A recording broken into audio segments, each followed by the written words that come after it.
Iñaki Gabilondo. Son las 8:30 de la mañana. Las 7:30 en la Casa Museo de José Saramago, en Tías, Lanzarote. Buenos días, mundo. ¿Quieres un café?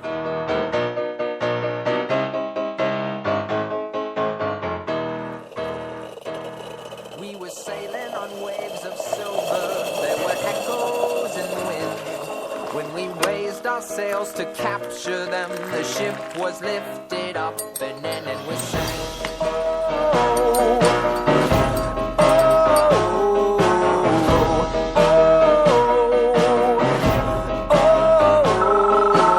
La cafetera de radiocable.com.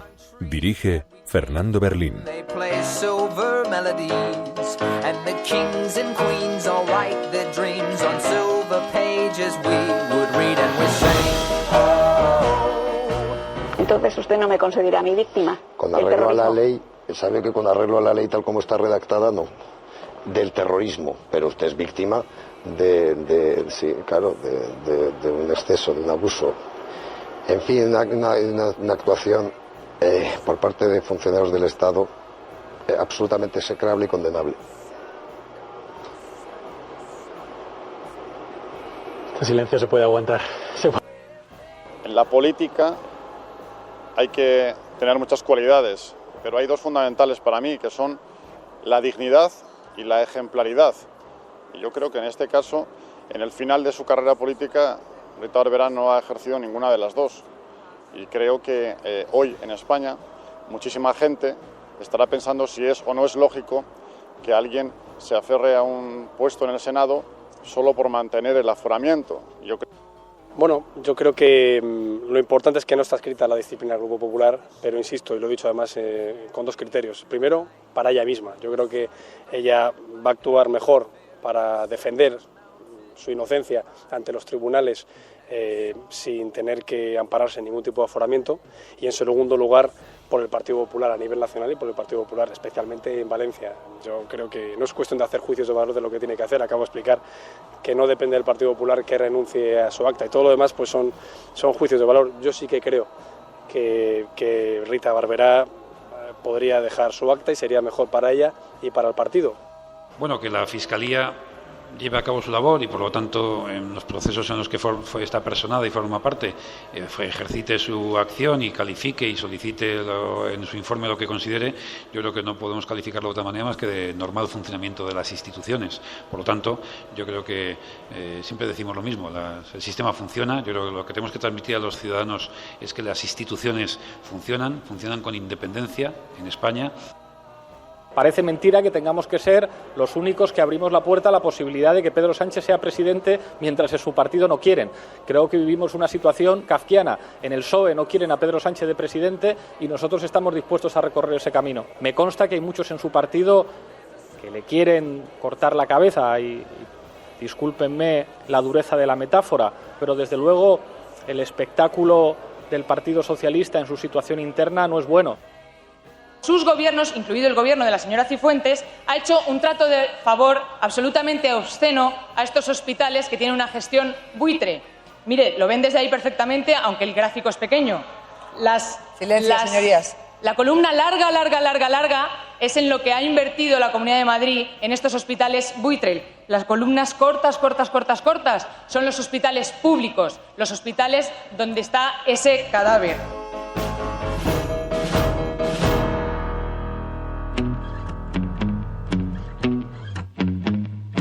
I think it's time to call your landlord. Just tell him that you're moving out. Yeah, you're tired of his stupid rules anyway. I think it's time to pack. Muy buenos días, amigos, bienvenidos a La Cafetera, como cada día, una mañana más aquí a este espacio en el que tratamos de juntarnos en torno a una gran mesa con las tazas de café sobre la misma, con las portadas de los periódicos, en esta suerte de lectura compartida de los periódicos. ¿Os acordáis cómo nació? Yo estaba pensando... Buenos días, María.es. Muy buenos días.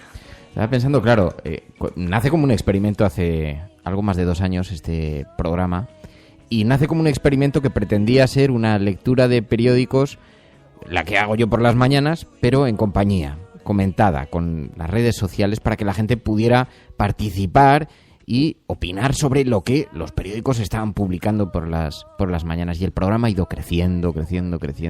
Así que se ha ido incorporando cada vez más gente. Es una familia muy grande. Es muy difícil mencionar cada día a los miembros de la familia, así que siempre se quedan nombres por allí, pero Julio Conejo, Daniel, DSP, Carlos, Andreu Romaní, Ángel Trianero, Lucía, Zona Musical, Celsius Pictor, Libertino Francachela, Hipatia, Vladimir, Fernanda, Alicia en Marea, Marcos II, Guillem Salazar, Maite, Mozzarella, Rodrigo Martínez, Vicente Ortiz, Rojo Forever, en fin, Zarra Cuca, tantos y tantos amigos, Chesco Trillo, buenos días, Chesco. Hay algunos muy madrugadores que están esperando minutos antes de comenzar, así que muchísimas gracias. Son nuestro focus group, nuestro CIS particular con el que tomamos la temperatura a la ciudadanía y que nos ayuda a comprender mejor qué es lo que le está ocurriendo a este país. Dicen, esta es una música nueva, es una canción que se llama Row and Olive or Place, nuestra plaza, nuestro lugar común, nuestro lugar de encuentro.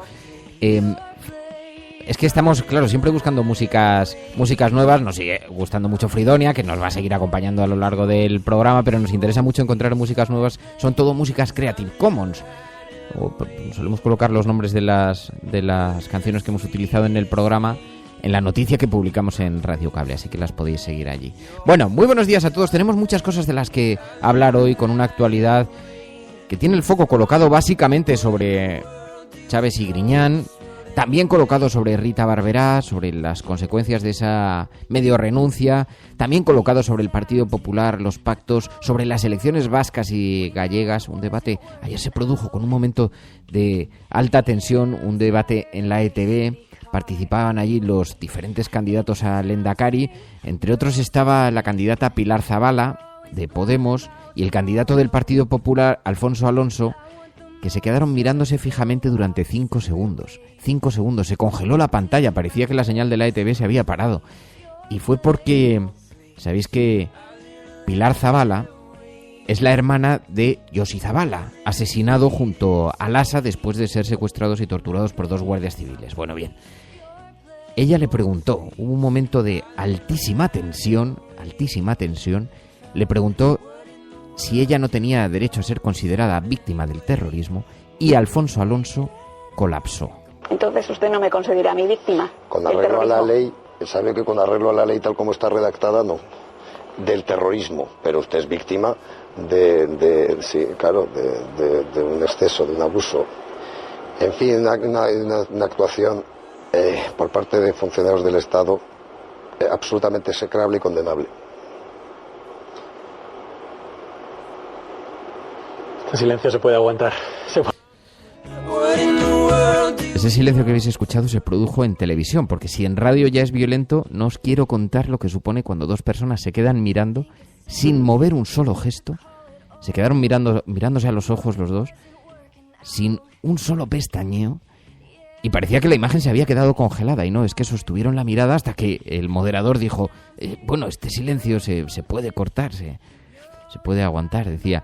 Fue un momento de gran tensión, pero que introduce la campaña vasca en todos los titulares hoy de los periódicos digitales, en los nacionales, y que está teniendo una enorme repercusión en las redes sociales por el significado, por lo que significa, y también porque nos coloca sobre esas elecciones que se van a producir dentro de unos días. Bueno, no va a ser el tema sobre el que va a pivotar el programa. Habéis visto que el hashtag que hemos elegido para seguir la conversación hoy y para poder ordenarlo es la cafetera política insana. La cafetera política insana.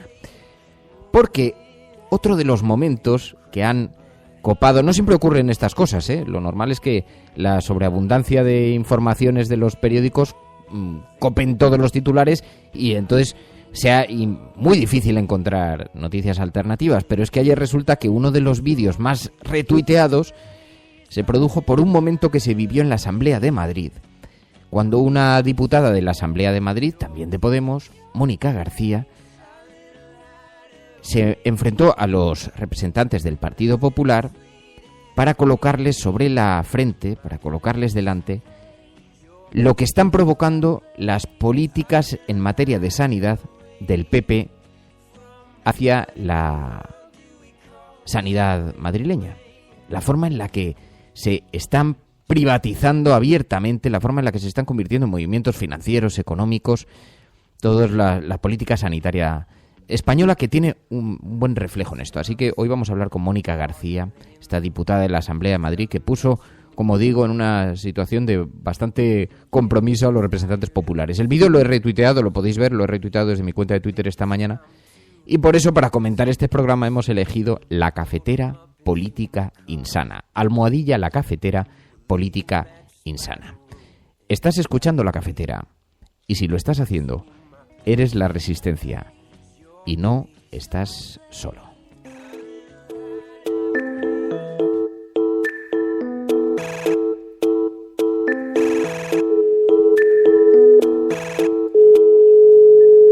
Hola. Mónica. Radiocable.com. Mónica García, muy buenos días. Buenos días. Bueno, eres la político del momento. Hay una repercusión formidable ayer en las redes sociales, esta intervención en la Asamblea de Madrid frente al Partido Popular. He visto que estaba siendo retuiteado por todas partes. Ha tenido mucha repercusión, ¿no?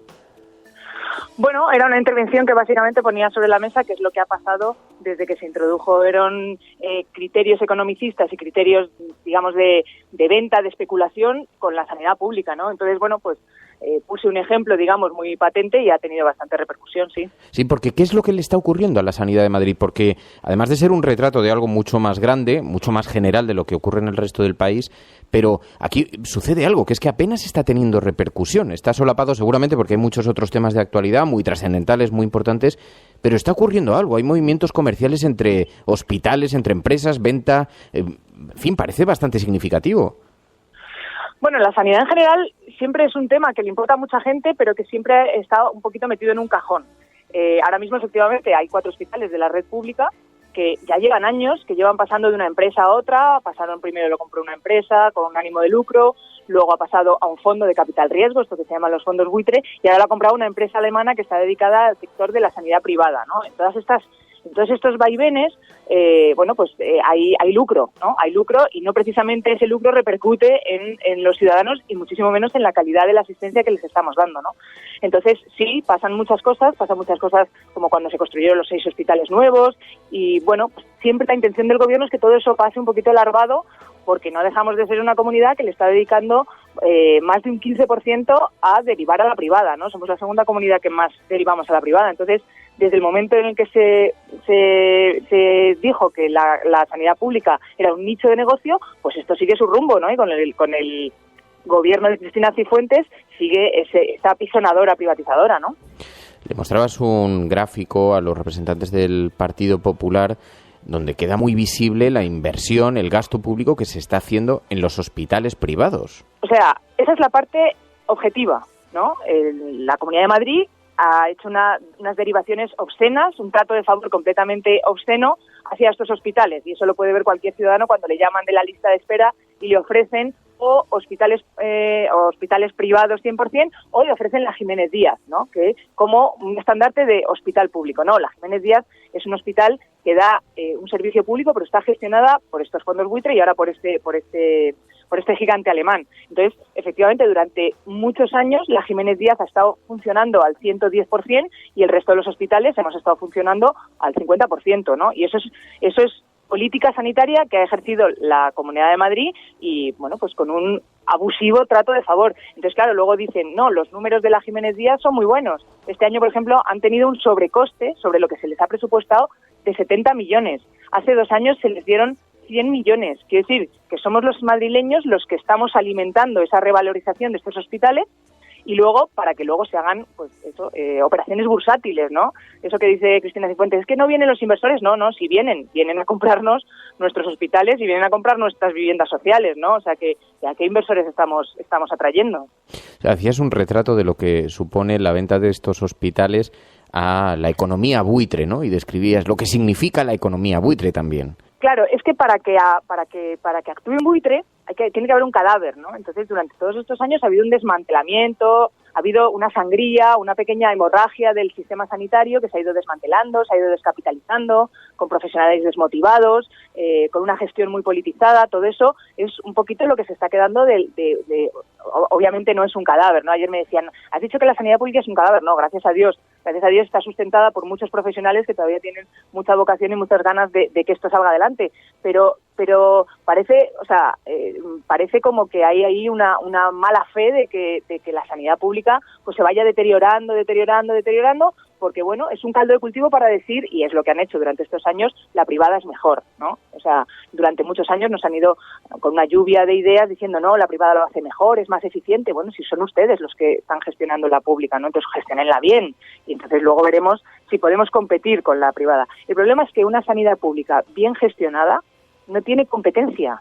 No hay hospital privado y no hay empresa privada que pueda hacerle competencia, ¿no? Porque creo que tenemos, toda la materia prima que hay que tener en docencia, en investigación, en formación, en buenos profesionales, en buenos hospitales, ¿no? Entonces, sí, claro, hay que deteriorarla para crear un cadáver primero. No, decía alguien ahora en Internet, la gente no es consciente de que una sanidad como la norteamericana, si a tu hijo le detectan una enfermedad y no tienes dinero para pagar el tratamiento, tu hijo se muere. Y esto la gente no lo ha entendido sobre el concepto de lo público, de la sanidad pública y de la sanidad privada. Mónica, en primer lugar, cuando te estaba escuchando, hablaba sobre cómo soportan el sistema los profesionales sanitarios. Si no es por vosotros, porque tú eres médico además, tú eres anestesista en un hospital, sí. Si no es por vosotros, el sistema ya no funcionaría. Es imposible que en cualquier otro sector se les obligue, se les fuerce a trabajar el número de horas que se está viendo que trabajan los médicos, el grado de compromiso que tienen los médicos con los pacientes, con su trabajo. Esto no existe en ningún otro sector, ¿no? Por eso me interesaba mucho también tu experiencia vital, porque tú de pronto das un paso y te metes en el ámbito de la política. Esto es una experiencia vital muy interesante. ¿Cómo está resultando? Bueno, efectivamente, o sea, en los hospitales yo creo, o sea, la sanidad pública está sustentada por los buenos profesionales y casi que está taponada por los malos gestores, ¿no? Mi salto es porque de repente te das cuenta que aunque tú seas muy buen profesional, de repente tienes un tapón arriba, ¿no?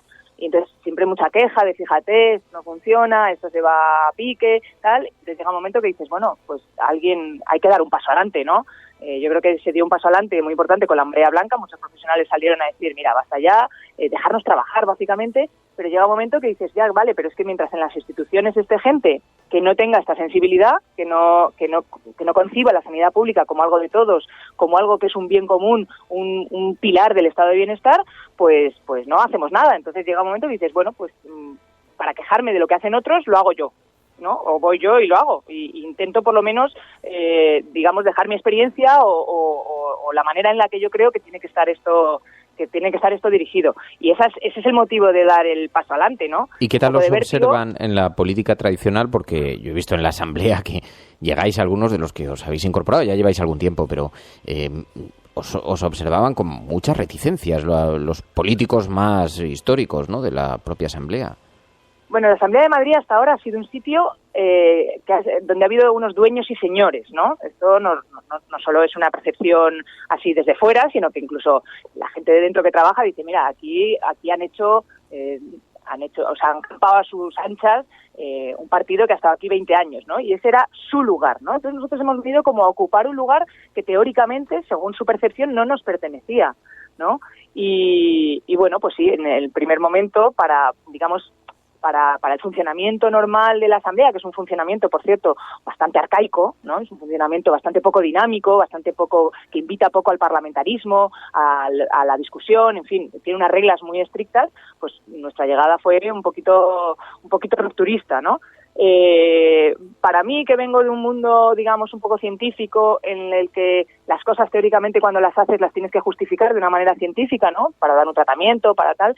Bueno, pues el mundo de la política es un mundo completamente diferente, ¿no? Aquí la gente hace cosas, no lo justifica, se inventa los números, no hay, digamos, cientificismo, ¿no? Nosotros hablamos de la medicina basada en la evidencia para hacer medicina y creo que hay que implantar la política basada en la evidencia. Señores, si ustedes van a construir 6 hospitales, hágame un informe técnico que lo justifique, y eso no existe, no ha existido nunca en los gobiernos, por lo menos en los gobiernos de aquí de la Comunidad de Madrid, ¿no? Mónica García. Pues Mónica, muchísimas gracias de nuevo por atender esta llamada. Muy buenos días y mucha suerte. Muchísimas gracias a ti. Radiocable.com.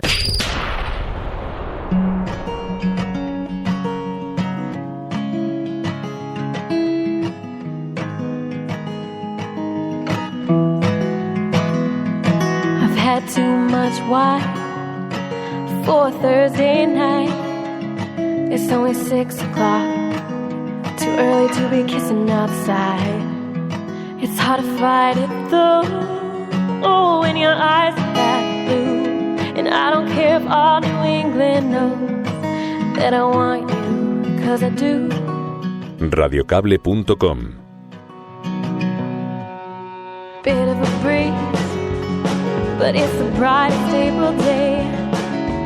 Southbound tracks, we're pulling away. Tu colaboración es importante. Ayúdanos retuiteando la dirección de este programa. Hagamos que se nos oiga. Hagamos que se nos conozca. Strange to see that I want you, 'cause I do.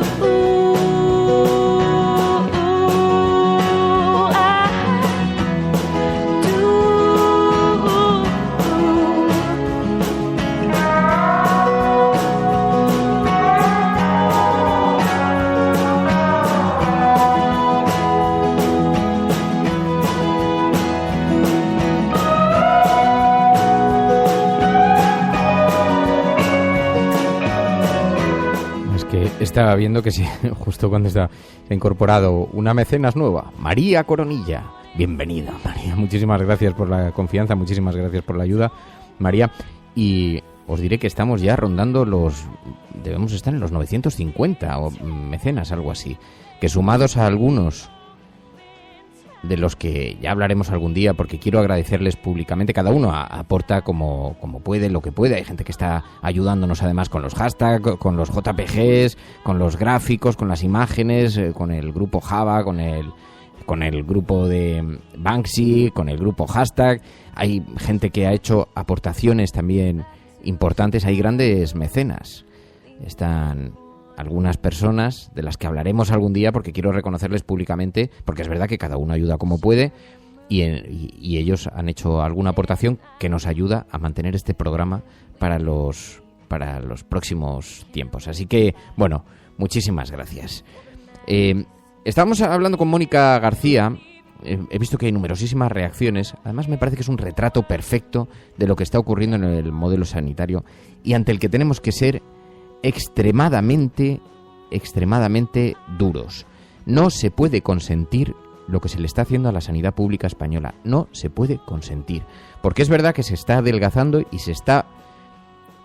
Además, no hay más que ver el funcionamiento y todas las maniobras políticas en esa misma dirección.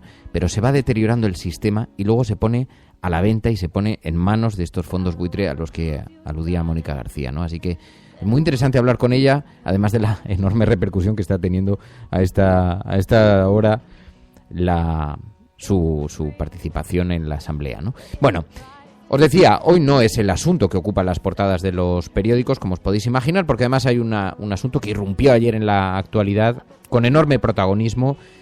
Era esperado que se iba a producir una decisión de la Fiscalía Anticorrupción sobre el papel de Chaves y Griñán. Y ayer conocimos la decisión de la Fiscalía. Ha sido muy cuestionado la fecha porque casualmente, curiosamente, se ha producido justamente en plena tormenta sobre el caso de Rita Barberá. Y entonces hay quien ha creído ver una operación política dirigida, o bien, si no dirigida, compartida, para tapar lo que estaba ocurriendo en el entorno del PP, porque os podéis imaginar que después de Rita Barberá llega una noticia como la de los ERES, como la de Chaves y Griñán, y todas las portadas hacen desaparecer el caso Rita Barberá, que queda solapado por esta petición de la Fiscalía. El fiscal de los ERE pide 6 años de cárcel para Griñán, dice el periódico El País. La acusación solicita también la inhabilitación del expresidente andaluz Chaves por prevaricación. Sabéis que ha pedido 6 años de prisión, 30 de inhabilitación para José Antonio Griñán y 6 años de prisión. En fin, es una cantidad, es una cifra bien alta. Una de las cosas que recuerda el documento de la Fiscalía, dice que se creó un sistema de ayudas, pero recuerda que no hay indicio alguno de que supusiera el enriquecimiento personal de ninguno de los dos cargos. Por eso llama tanto la atención esta solicitud de una pena tan alta. Pero es verdad que son, dice el periódico ABC en portada, la factura real de los ERE. La Fiscalía pide para Griñán 6 años de cárcel, 30 de inhabilitación. Para Chávez solicita 10 años de inhabilitación. Dice, modificaron los presupuestos año a año. La responsabilidad civil se eleva a 741 millones de euros. Ayer le preguntaron, hubo numerosas reacciones políticas, le preguntaron a Catalá sobre esta irrupción de la Fiscalía en un momento tan convulso como el que estábamos viviendo. Bueno, que la Fiscalía lleve a cabo su labor y por lo tanto en los procesos en los que está personada y forma parte ejercite su acción y califique y solicite en su informe lo que considere. Yo creo que no podemos calificarlo de otra manera más que de normal funcionamiento de las instituciones. Por lo tanto, yo creo que siempre decimos lo mismo, el sistema funciona. Yo creo que lo que tenemos que transmitir a los ciudadanos es que las instituciones funcionan con independencia en España. Lo de la independencia es lo que venían a cuestionar, a insinuar en un comunicado que emitió poco después la Junta de Andalucía y donde se recordaba la coincidencia en las fechas, la llamativa coincidencia en las fechas, ¿no? Pero el caso es que Catalá se pronunció en torno a esto y, como os podéis imaginar, el titular tiene un especial despliegue en un periódico que lo ha seguido muy de cerca desde el principio, el periódico El Mundo. Dice, la corrupción de los grandes partidos marca la actualidad política. El fiscal cifra en 741 millones el botín del PSOE por los ERE, dice el periódico El Mundo. El botín del PSOE, según el periódico El Mundo. Acusa a los dos expresidentes andaluces, 6 años de cárcel para Griñán y 10 de inhabilitación para Chávez. Pide penas de prisión para 4 exconsejeros de la Junta a los que atribuye haber malversado las ayudas y considera que Magdalena Álvarez y el exsecretario de Estado Gaspar Zarrías cometieron también prevaricación. Dice, bueno, esto es el documento de la Fiscalía. Luego un juez lo tiene que estudiar y decidir si tiene sentido y tiene base jurídica o no lo tiene. Eso estará por ver. Dice también el periódico La Razón, es que estas cosas conviene recordarlas porque parece muchas veces que cuando hablamos de la Fiscalía, tanto en este caso como en otros relacionados con otros partidos políticos, el Partido Popular, la Izquierda Unida, algunos que se han visto envueltos en estos asuntos. El periódico La Razón, especialmente Partido Socialista y Partido Popular. No quiero empezar un debate paralelo sobre esto por haber mencionado Izquierda Unida, pero allí donde ha habido un partido, en eso, no sé si fue Alfonso Alonso o Maillo o alguien del Partido Popular, pero dijo algo en lo que tenía razón. Decía, claro, es verdad que cuando uno gobierna, dice, acaban apareciendo casos de corrupción, porque uno puede ser o no sensible, que ahí podemos debatir qué partidos son o no más sensibles contra la corrupción. Pero los casos de corrupción, sobre todo cuando tienes hegemonía y poder territorial, pues te surgen en diferentes comunidades autónomas, ¿no? Bueno, el periódico La Razón dice, los críticos del PSOE gestan un golpe contra Sánchez en la Ejecutiva. Ese es el titular fundamental del periódico La Razón, aunque su fotografía de portada está dedicada a Chávez y a Griñán, pero habla de la tensión que se vive en el seno del Partido Socialista. Dice, si la mitad más uno de sus 36 miembros votan la expulsión del secretario general tras el 25 de septiembre, forzarían su dimisión. La operación contaría con los representantes de Díaz y Vara, además de Puig, Page, Chacón y Tomás Gómez, entre otros miembros de la Ejecutiva. Un golpe denominado así por La Razón, que se estaría gestando para apartar a Pedro Sánchez de la Secretaría General y poner en su caso, pues se entiende, o bien a una gestora, una comisión, o bien a Susana Díaz. No sé, no conozco con tanta profundidad la normativa interna del Partido Socialista. Si esto ocurre, no sé cuál sería el proceso, o si tendrían que convocar un congreso extraordinario y entonces allí pues aspirarían quienes tuvieran que aspirar. Pero es que esta tensión se vive en el PSOE, es un hecho bastante poco discutible, lo hemos visto estos días con la comparecencia de diferentes líderes regionales, que tiene varias direcciones, porque por una parte es verdad que hay un debate por la sucesión de Pedro Sánchez, que se produce por la indefinición referida a los pactos y por otras razones, pero básicamente por esto, y hay un debate por la sucesión a la que aspiraría también Susana Díaz.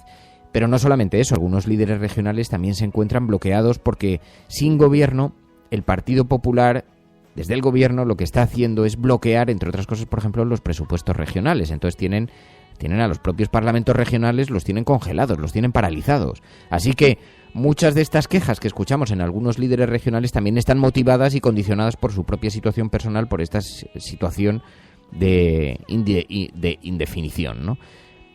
Más allá de otras consideraciones, porque también hay una evidente batalla por el liderazgo del Partido Socialista.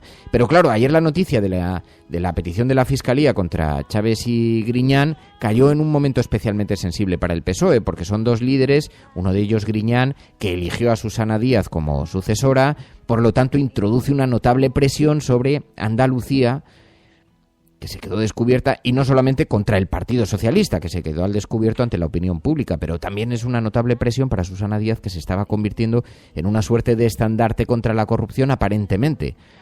Dicho lo cual, también hay que decir que el caso de Chaves y Griñán, que se ha colocado en una balanza frente al de Rita Barberá, ha sido colocado en una balanza de forma bastante interesada, y lo voy a explicar, porque ayer dije esto en televisión y de pronto en Twitter hubo quien dijo: joder, Fernando, parece que estás haciendo una defensa de Chaves y Griñán. Digo, no, yo no estoy defendiendo nada. Yo lo que estoy diciendo es que no es comparable el caso de Griñán, que abandona su puesto de senador y deja al Partido Socialista, al caso de Rita Barberá, que se ha encadenado a la silla en el Senado. No es comparable en ese sentido, en eso. No es comparable tampoco un caso de corrupción del que se está reconociendo que no hubo enriquecimiento de los dos personajes que sacan todas las portadas, sino que se dice que fue un sistema montado a espaldas de lo que el marco jurídico concede. No es igual, podemos decir, es igual de corrupto, es igualmente condenable, estaría bueno, por supuesto. Además, este país ya no admite que nadie maneje a su antojo, y mucho menos para crear una suerte, que es de lo que se está hablando, una suerte de mecanismos que permitan que los amigos se reparten, decían, una red clientelar de favores económicos. Evidentemente, si ese es el objeto y lo dice un juez, pues si ese es el objeto, pues parece claro que es exactamente igual de corrupto. Pero no es lo mismo haber creado un mecanismo para llevárselo al bolsillo como ha hecho el señor Bárcenas.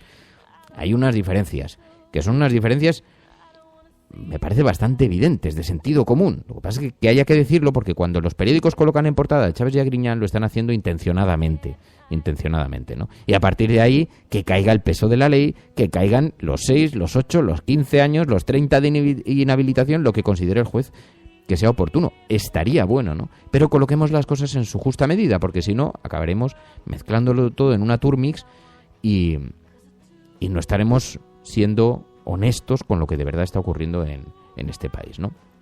Porque el periódico El Mundo, a 4 columnas, muy gigante, el fiscal cifra en 741 millones el botín del PSOE por los ERES y, en fin, toda la suerte de periódicos que lo llevan, ¿no? Y entre ellos, como digo, La Razón, la Fiscalía pide 6 años de cárcel para Griñán, 10 de inhabilitación para Chaves, les acusa de gestionar cientos de millones de ayudas de los ERE a su libre arbitrio. Y el editorial, el uso político de la corrupción por los socialistas lastra la lucha de todos. Pues esto es exactamente a lo que me refiero. En fin, estás escuchando La Cafetera. I've had too much wine for Thursday night. It's only 6 o'clock. Too early to be kissing outside. It's hard to fight it though. Oh, when your eyes are that blue. And I don't care if all Prensa internacional. Secessionist parties in Catalonia have wasted no time following the reconvening. Vamos a esta hora con información de último minuto. A esta hora en España, el ex vicepresidente del gobierno. En España finaliza el recuento de votos en los comicios municipales y autonómicos con una participación del 64%. Rodrigo Rato is under investigation for money laundering. El lien qui avait mis en place à l'époque la opération Mare Nostrum. Migrants, including a pregnant woman. Depuis le début de l'année, près de 1000 personnes ont péri dans les eaux méditerranéennes.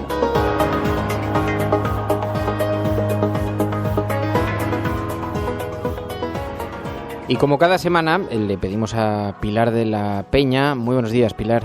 Hola, buenos días. Ese acercamiento a la prensa internacional para ver la manera en la que han recogido la imagen de España, en la que han proyectado la imagen de nuestro país en el exterior. Y claro, nos encontramos Soria, Barberá, amiguismos. Ha colocado el foco en la prensa internacional sobre los problemas en el Partido Popular, ¿no? Mucho. La verdad es que tanto el caso de José Manuel Soria y un poco todas las consecuencias que ha tenido a nivel político, como el caso de Rita Barberá, aunque mucho más el de Soria, ha tenido bastante impacto en medios internacionales. El Financial Times, por ejemplo, hace muy pocos días hablaba y mencionaba en el titular que el caso de amiguismo por el nombramiento de Soria para el Banco Mundial había supuesto, pues había debilitado a Luis de Guindos, estaba debilitando también al Partido Popular. También un artículo en Libération, el diario francés, que directamente hablaba de complacencia de Rajoy hacia la corrupción, cómo estaba empezando a pasarle factura, también centrándose en el caso de Soria. El caso de Barberá también ha tenido cierta repercusión, sobre todo el hecho de que el Supremo la fuera a imputar, y sí que está un poco está en el debate y un poco en el foco los problemas del Partido Popular en un momento en el que España sigue sin gobierno y parece que es el partido que debería, o desde fuera al menos se le señala como el que debería liderar el gobierno, y está atravesando todos estos problemas. Sí, porque sobre el bloqueo político también en la prensa internacional había algún artículo con pocas esperanzas de que se resuelva, ¿no? Sí, la verdad es que el hecho de que España siga después de casi 9 meses sin gobierno es un tema que interesa mucho y que está la prensa internacional muy con el foco puesto, ¿no? Y muy con la lupa puesta. Hace muy poquito tiempo Los Angeles Times, el diario americano, publicaba en un titular y un reportaje en el que decía: España se prepara para terceras elecciones, pero en realidad tiene pocas esperanzas de elegir gobierno. Y hablaba un poco de los problemas que estaban teniendo los políticos para llegar a acuerdos, para comprometerse. También mencionaban las últimas encuestas que indican que en caso de terceras elecciones, pues no parece que el panorama fuera a despejarse tanto, que es posible que mejoraran los números del Partido Popular, pero que no tendría mayoría. Y hablaba un poco de cómo la irritación, Le Soir, el diario belga, también hace poco publicaba un artículo sobre esto, como todo esto estaba generando cierto desánimo, cierta irritación en la sociedad española. Y esto también ha habido varios medios que en los últimos días han intentado explicar a sus lectores cómo era posible que España no consiguiera tener gobierno, ¿no? Siguiera sin gobierno, y mencionaban pues un poquito pues desde digamos el antagonismo entre los líderes políticos, a la falta de tradición de acuerdos multipartidistas, ¿no? O de coaliciones en España, o la corrupción del PP también se señalaba como uno de los motivos. Pero sí es verdad que es un tema que la prensa internacional sigue con mucho interés. Y como siguen con interés también lo que está ocurriendo en nuestro país, les llamaba mucho la atención la imposibilidad de recuperar el dinero del rescate bancario. Esto ha tenido repercusión en varios medios. La verdad es que casi más fuera que dentro, de hecho, porque el informe del Banco de España que revelaba que España solo había recuperado 2.600 millones de los 53.000 millones que costó el rescate, ha sido destacado por varios medios. El Financial Times decía que es que al final España, aunque todavía tenía esperanza de recuperar parte, iba a recuperar una fracción muy pequeña de lo que había sido el rescate y de lo que había costado salvar al sistema bancario. Del Daily Express, que bueno, es un tabloide, pero hablaba de desastre para España. Y luego un artículo más reciente de La Tribune, de un diario francés, hablaba incluso de los errores que se habían cometido en España, que habían hecho que la factura del rescate fuera tan pesada, ¿no? Que al final parece que bueno, solo se va a recuperar un 5% o poco más de un 5 o 10% de lo que costó, ¿no? Y hablaba de los errores, pues un poco señalaba que la burbuja inmobiliaria había sido el gran causante de todos los problemas y que había un poco hecho bola de nieve con todo, pero sí hablaba también de que se había tardado mucho en reaccionar cuando se detectó el problema. También hablaba de que, por ejemplo, el gobierno de Rajoy había subestimado un poquito algunos costes, y sí ponía un poquito el foco en cómo España pues iba a tener que tragarse, digamos, esta pesada factura. Y Doñana, he visto que habías aglutinado en un artículo varios textos sobre esto, ¿no? Sí, The Guardian sobre todo, pero también el Washington Post y Fox News se hacían eco un poco del informe del World Wide Fund que denunciaba la posibilidad de que Doñana se secara. Y The Guardian decía incluso que la UNESCO, ante esta situación, estaba planteándose incluir a España o incluir a Doñana en la lista de patrimonio natural de la humanidad en peligro, ¿no? Y que España sería el primer país de la Unión Europea que tendría un parque nacional, digamos, clasificado en la lista de la UNESCO como en peligro. Aprovechaban para repasar todos los problemas, pero sí hacían bastante hincapié en que Doñana corría un serio peligro y que era uno de los parques de referencia a nivel europeo con los humedales, con las marismas y como un refugio de vida salvaje. Oye, luego otros asuntos relacionados, no relacionados con España, pero con proyección en la prensa internacional, ¿has visto algo que sea interesante? He visto un par de cosas. Una de ellas es de hace unos cuantos días, pero fue un artículo, más que un artículo, varios artículos, porque ocupaba la portada de The Economist, del semanario británico, que hablaba un poquito de cómo parecía que el mundo entero, o sea, mencionaba algunos casos concretos, pero en general que había una tendencia a estar en una era política de la posverdad, que era algo así como no decir que los políticos estaban mintiendo abiertamente y bueno, que esto se estaba como instalando esto, que no pasaba nada, que no tenía consecuencias. Mencionaba, por ejemplo, el caso de Donald Trump, también algo de la campaña del Brexit, y alertaba de que era una situación que se estaba como imponiendo, ¿no? Que parecía además que no tenía consecuencias esta tendencia de la política actual. Y luego también me ha llamado la atención que varios medios europeos están empezando a alertar de que la Unión Europea está en riesgo. Le Monde, por ejemplo, le daba su portada. Ha habido varias también declaraciones tanto de Juncker como de Martin Schulz, el presidente del Parlamento Europeo, señalando que tanto el Brexit como la crisis de los refugiados, como los distintos problemas, estaban suponiendo una amenaza para la Unión Europea. Hasta ahora se daba por hecho que la Unión Europea iba a estar ahí como una roca y siempre iba avanzando, y se estaba empezando a instalar en el debate el hecho de que había que plantearse y replantearse algunas cosas porque podía estar en riesgo. Que bueno, es una advertencia que ahí queda. Pues Pilar de la Peña, muchísimas gracias, Pilar. Nada, un placer, como siempre. Estás escuchando La Cafetera.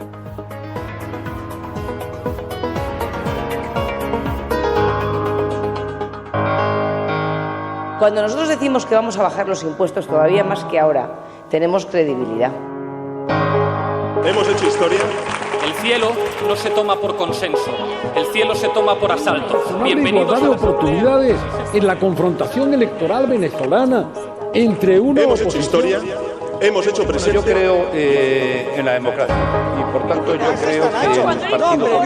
No era instructora, no hombre, no, es que no tienes ni idea. El enemigo es Daesh, el terrorismo yihadista, lo que sí. La cafetera de radiocable.com. Buenos días, cafetera. Parece... Hola, Fernando. Referente a lo que has comentado sobre votantes... Totalmente de acuerdo con lo que ha dicho María por lo que respecta al referéndum. Mucha gente que se sincera empieza a decir que es la única salida al problema territorial. Y toda esta retórica de guerra acaba otorgando factualmente... Que conozco votantes de Izquierda Unida que estarían dispuestos a votar. Tu colaboración es importante. Ayúdanos retuiteando la dirección de este programa. Hagamos que se nos oiga. Hagamos que se nos conozca. Radiocable.com.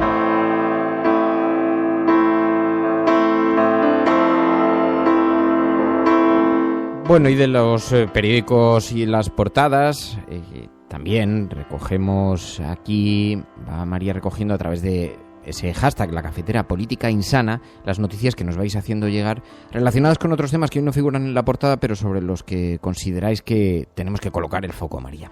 Sí, de hecho, sobre esto mismo, ¿no? Sobre el deterioro de la sanidad. En este caso hemos hablado del deterioro por la privatización, pero también se habla de las condiciones laborales. Y Marta Ibiza nos lo hacía llegar ayer, que hablaba de precariedad laboral que obliga a emigrar. Nos enviaba una noticia del diario.es que hablaba de que la situación es alarmante porque el Consejo General de Enfermería calcula que desde 2010 han salido de España 5.000 enfermeros para trabajar en el extranjero. Como dice la decana del Consejo de Colegios de Enfermeros y Enfermeras de Cataluña, una sociedad que quiere estar bien cuidada debe cuidar a sus enfermeros y enfermeras.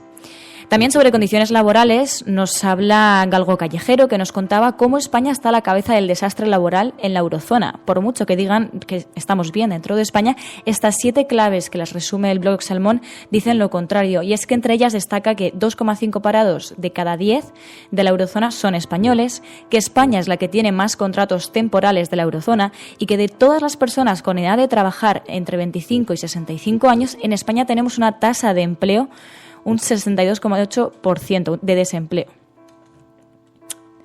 Martina Sifayala nos ha informado del caso del exrecluso sirio de Guantánamo, refugiado en Uruguay desde 2014, que salió del estado de coma superficial en el que había ingresado el miércoles producto de una huelga de hambre y que retomó su medida, según informaron este jueves fuentes médicas a la AFP.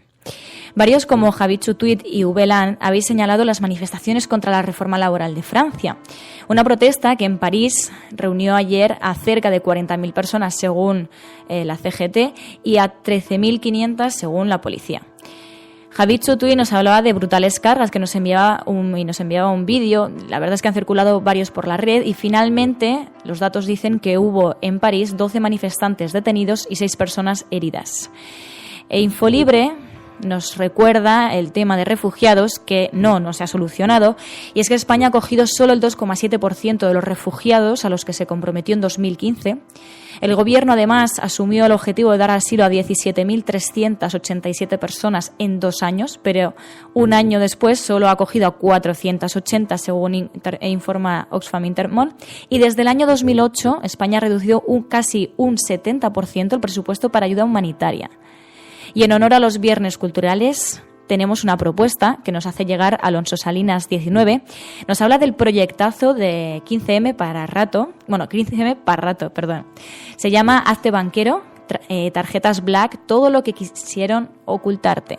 Una obra de teatro que la organizan Xnet y, como digo, 15M para rato, que lleva a la ficción una realidad. Estarán hoy en el Teatro Rosalía de Castro de A Coruña, en el Teatro Fernán Gómez de Madrid del 5 al 9 de octubre y en el Teatro Musical de Valencia el 29 de octubre.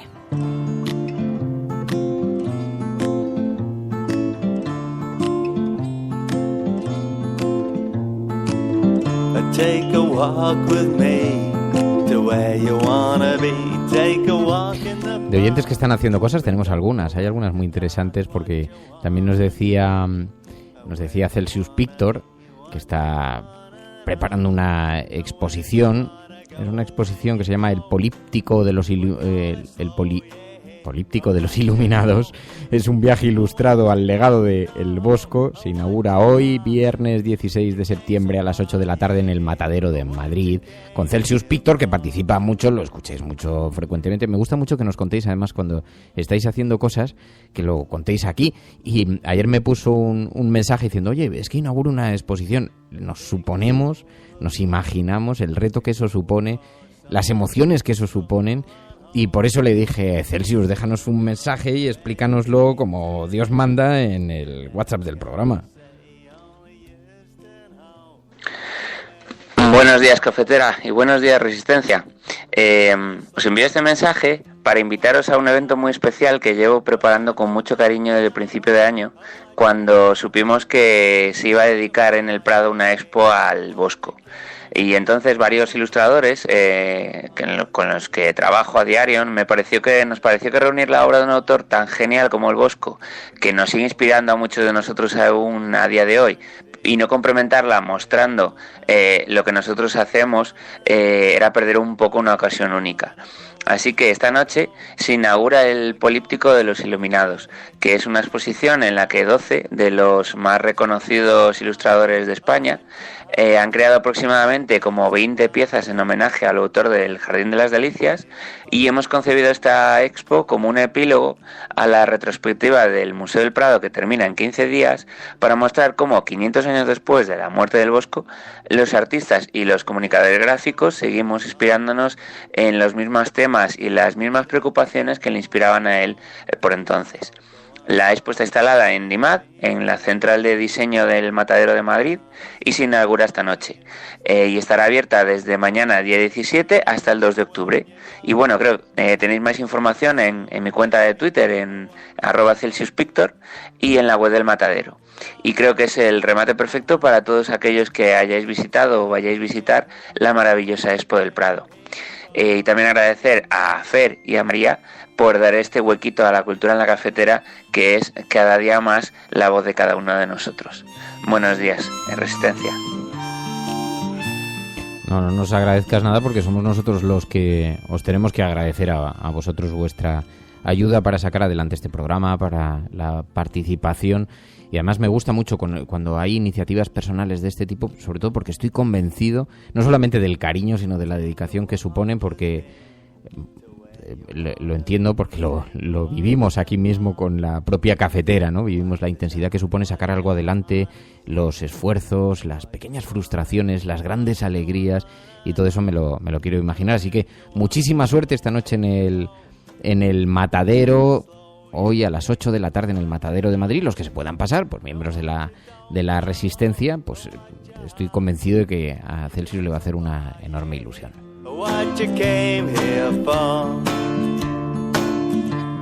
Cualquier sistema que montéis sin nosotros será derribado. Ya os avisamos antes, y nada de lo que construisteis ha perdurado. Oídlo mientras os inclináis sobre vuestros planos. Oídlo mientras os arremangáis. Oídlo una vez más. Cualquier sistema que montéis sin nosotros será derribado. Tenéis vuestras drogas, tenéis vuestras pirámides, vuestros pentágonos. Con toda vuestra hierba y vuestras balas ya no podéis cazarnos. Lo único que revelaremos de nosotros es este aviso. Nada de lo que construisteis ha perdurado. Cualquier sistema que montéis sin nosotros será derribado. You're never gonna say only Houston home. Where you gonna go when you go? We go there slow, yeah. What you know. Bueno, y ahora que estamos tan relajados. Menudo tiarro que te estaba relajando. Hay un rincón donde mantente despierto. Lo que opinas. Es que además fue su cumpleaños esta semana y entonces puso un mensaje, oye, que ha sido mi cumpleaños. Y entonces le dejé un mensaje por teléfono en el WhatsApp. Aproveché y contesté al WhatsApp y le decía, bueno, menudo tiarro, feliz cumpleaños. No te creas que se me ha olvidado tu regalo, y le ponía esto. Puedes seguirnos en las redes o en radiocable.com. Comentamos las noticias con el aroma de un café. Todas las mañanas conecta y opina tú también. En la cafetera tú puedes seguir siempre informando. Fernando Berlín. Y no es el único cumpleaños, además, porque estaba viendo también en el chat que hoy es el cumpleaños de Anchón Barroso y decía, es mi cumple, estoy escuchando la cafetera, qué buena manera de empezar el día. Este comentario sí que es un regalo, Anchón, feliz cumpleaños, muchísimas gracias de verdad por formar parte de esta gran familia en que se convierte la cafetera cada día. Bueno, el caso es que os pedimos ayuda también, participación a través del WhatsApp del programa. Como le he hecho esto a menudo tiarro, ya he generado una deuda. Hola, buenos días, maese. Una cosa que me hace mucha gracia de las maravillas de los neocon es cuando le dan la gestión privada de una empresa pública a un amiguete. Pero además se le garantiza que si tiene pérdidas, lo público asumirá estas pérdidas. Por supuesto con la mordida mediante, para uno y para el partido. Que son una maravilla estos liberales, ¿eh? ¡Ay, qué majos! Con el aroma de un café. Todas las mañanas conecta y opina tú también. Lo siento, Fernando, pero no estoy muy de acuerdo contigo con lo que has dicho sobre los seres de Andalucía.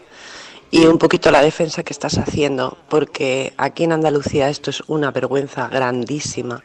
La pobreza que hay, la tierra tan rica que tenemos, que de aquí se puede sacar de todo, porque hay sol, nieve, desiertos, clima tropical.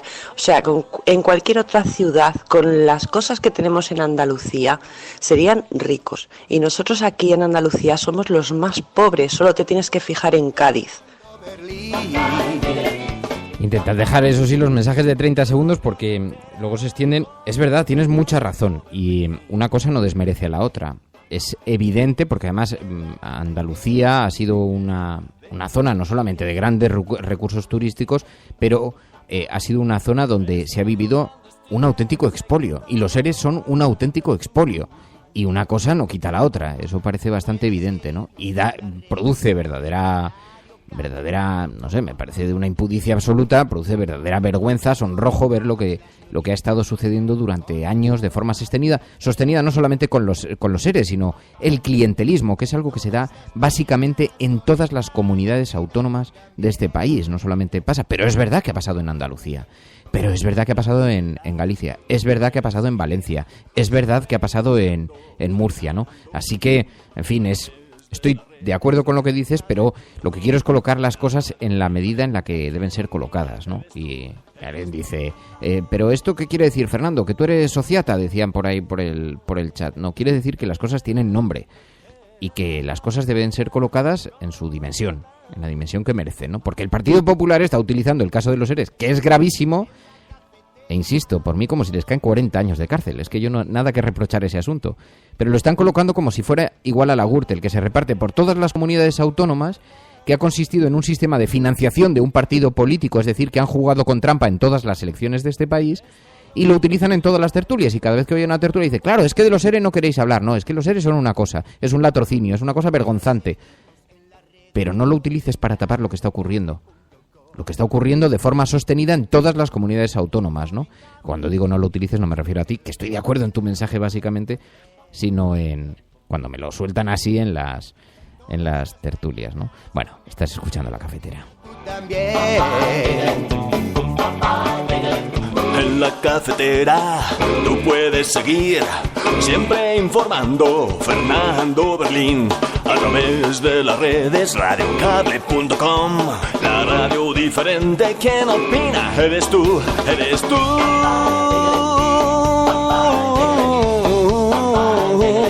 Y Fernando, buenos días. Resistencia, a raíz de lo que dice Menudo Tiarro, es importante recordar que no lo he oído comentar, pero bueno, ayer no pude escuchar La Cafetera, que la Calle ha fichado por el gobierno de Madrid, de la Comunidad, un buen liberal, de los que dice Menudo Tiarro, dispuesto siempre a llevarse unos 50.000 euros de dinero público simplemente por realizar una labor de publicidad en la City, en Londres, para convertir a Madrid en, puede ser de la especulación, que es una cosa que le gusta mucho a los liberales, a costa del dinero público, que para qué invertirlo en sanidad si puedes invertirlo en hacer publicidad. Pues eso, liberal con el dinero de los demás, es muy divertido serlo, no sea que nos convirtamos en una nación comunista que tenga sanidad pública.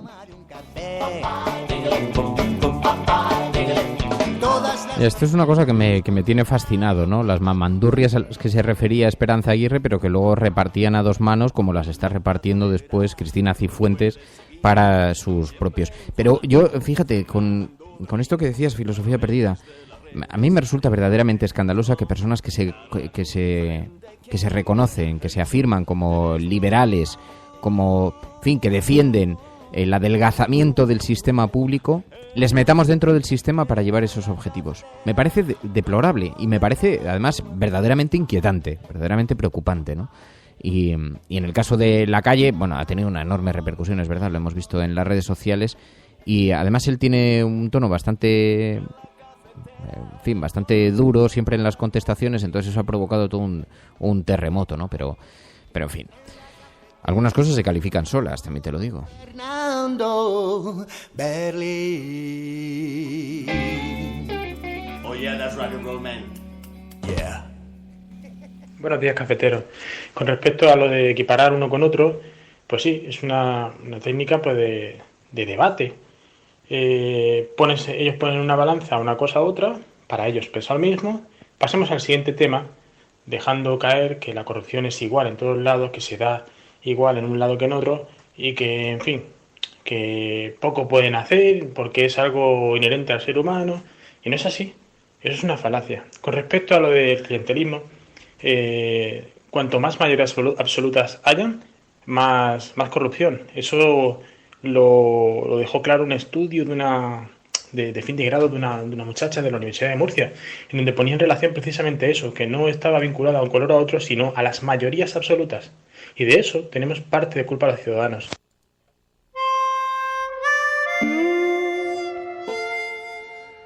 Pues estoy absolutamente de acuerdo. Obdemurien, ¿qué te voy a decir? Además agradezco mucho el formato del mensaje. Utilizad el WhatsApp del programa para mensajes de audio, porque hay gente que me envía por allí links, los links mejor por Twitter, porque si no los veo durante el programa y entonces ahí me provoca mucho caos ver aquí mensajes de texto, además largos. Lo mejor es el mensaje de audio de unos 30 segundos, intentar no sobrepasarlo, y con un pequeño titular en texto que me indique de qué va el tema, y así los puedo ir agrupando por temas también, ¿no?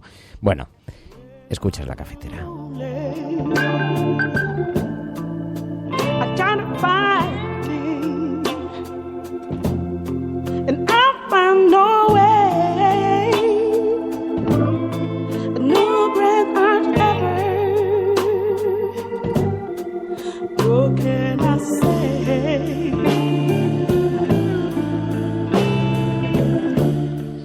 Estaba viendo además que se ha incorporado otra persona durante el programa, Alfonso Ramírez, nuevo mecenas de La Cafetera. Muchísimas gracias. Dice Jorge Coine, ¿cuántos mecenas somos, Fernando? Somos en torno a 950. No sé decirte la cifra exacta porque una cosa que ha ocurrido... Bueno, tenemos algunas preocupaciones con el funcionamiento de PayPal, pero una cosa que ha ocurrido es que hay personas que se han ido de verano y, por ejemplo, se han cambiado de tarjeta de crédito y entonces PayPal intenta 2 cobros y si no consigue el segundo, anula la cuenta. A algunas personas les avisan por correo electrónico. Pero claro, no todo el mundo lo ve, porque es un email a nombre de PayPal. Viene en castellano, eso sí, pero en fin, eso ha hecho que no sean pocas, son bastantes. Prácticamente cada día nos llegan 2 o 3 cancelaciones de estos relacionados con problemas con los cobros de las tarjetas de crédito, por ejemplo, ¿no? Si sois mecenas, revisad eso, revisad vuestras, si cambiáis de tarjeta o de cuenta corriente alguna vez, independientemente ya no solamente para La Cafetera, pero si lo tenéis vinculado a PayPal, pues conviene que reviséis eso porque los pagos que tengáis pendientes de otras cosas os pueden dar problemas como nos ha dado, que nos dan de baja y claro, tenemos que escribir personalmente. Yo pongo cada día un par de mensajes diciendo, oye, también me da cierto pudor, porque no lo sé, a lo mejor es una decisión personal en algunos casos, o por necesidades, o por lo que sea, que no me corresponde a mí preguntar sobre eso, ¿no? Y no tendrían por qué dar explicaciones. Pero claro, se está produciendo mucho por las tarjetas de crédito. Entonces yo pongo un mensaje personal diciéndole, oye, mira, lo que ha ocurrido con esto, revísalo, sobre todo porque es tu cuenta de PayPal y luego otra cosa que nos han dicho es que cuando haces muchos pagos a través de PayPal con tu tarjeta de crédito, si has metido tu tarjeta en PayPal, llega un momento que PayPal te pide que la confirmes para evitar fraudes. Entonces te envían un email, te dicen, si no la confirmas, se anula la cuenta. Entonces si hay gente que tiene mucho uso, mucho hábito de uso con PayPal vinculado a su tarjeta de crédito, pues le puede estar pasando esto, ¿no? Bueno, yo lo que vamos a hacer ahora es hacer una indicación, como a los suscriptores les enviamos un email cada semana, un email que escribo yo aquí personalmente los viernes o los sábados por la mañana con el pequeño Fer sentado, escribo un correo electrónico explicando un poquito cómo ha sido la semana y por mantener también el contacto con los propios suscriptores, ¿no? Vamos a añadir abajo una nota recordando estas cosas para que esté presente, pero eso hace que oscile mucho entre, pues eso, habíamos conseguido superar los 950, de pronto... Pues imaginaos, caen 2 cada día. Ha habido días en verano que han caído a incluso 10 suscripciones en un solo día, ¿no? Y eso hay que escribirlos, enviar un mensaje personalmente y todo eso, ¿no? Así que, bueno, muchísimas gracias a todos. A aquellos que no seáis mecenas todavía, sabed que es una buena idea, es una buena inversión, que si llegamos a los 10.000 mecenas la hemos montado gorda, que ya de momento hemos alcanzado ese equilibrio que necesitábamos para mantener el programa en antena y es gracias a vosotros, así que muchísimas gracias. Muchísimas gracias a todos por participar. Eric, Rocío Málaga, Luis Carlos, Mediterranean, Elena Noruega, Luisco, Diego Arranz. Me ha parecido entender, Diego Arranz, que había sido tu cumpleaños y que habías cumplido 30 años y que entendías la crisis por la que lo que se ponía la crisis de edad. Mary la oigo reírse, dice, crisis, qué tonterías. No me río. Yo he tenido crisis con 26, o sea, sí. Que lo entiendo perfectamente. En el momento que ya los años pasan así tan rápido, te empiezas a preocupar, pero también se viven mejor las cosas. Lo que pasa es que, claro, luego hago algún comentario de estos y escribe alguien y dice, oye, yo tengo 60 y me encuentro jovencísimo. Digo, ya, pero yo es que a partir de 30 ya me encontraba anciano. Sí, la ancianidad es algo tan personal como los colores. Buenos días, Mamen Páez, que te veo ahora. No te había visto en el chat todavía. No, hace días que no nos envías tu mensaje personal por las mañanas. Bueno, a ver si hablamos. Bueno, muchísimas gracias a todos. Nos vamos. Pasad un buen fin de semana. Portaos muy mal, si es posible, que no se vive tanto ni es tan largo este viaje.